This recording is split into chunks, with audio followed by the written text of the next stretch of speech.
Mohsin Hamid's The Last White Man, summary of chapter 14. For several weeks, Una's mother didn't speak.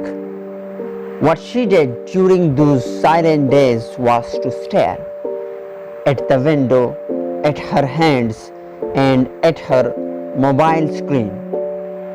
Now, it was commonly spread idea or rumor among people that owing to the eradication of white people and the prevalence of dark people, the last grand battle were about to come, and there would be cannibals who would eat others out of hunger or vengeance.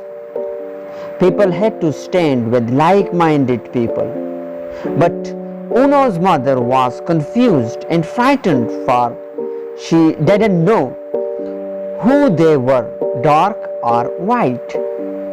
In the upcoming chaos, the anarchist would hunt the unlike-minded people.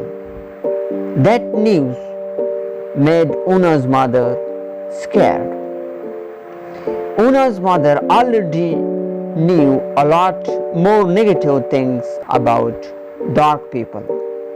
Their savagery, torture, rapes, slaughter inflicted on white people. But she was not that much frightened. Everything was in its perfect place. But there was contrast between her and the world around her. The flowers smelled the same. Una's mother rarely read and watched about the expected cannibalism. In the evening, Una noticed that her mother was ready a bit to speak. Anders used to visit the graveyard every weekend along with Una. Anders felt very fortunate to have had Una's. There were very few visitors to the graveyard. Una's and Anders would tarry there, walked among the graves and among by few mourners. They would speak for an hour or more on the bench or on grass as they were at home. Their visit was because something special was there in the graveyard. But Una and Anders didn't remember when they had visited the graveyard. Una's brother refused to go to graveyard when Una's father had died. Now Anders and Una decided to visit the graveyard. The reason for their visit was that they could feel the dead. Anders and Una didn't do this.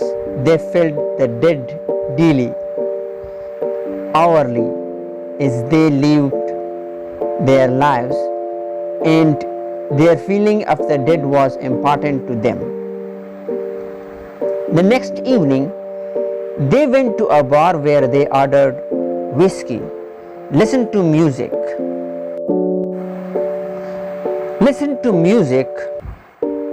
not very loud, and noticed that bars were not deserted now.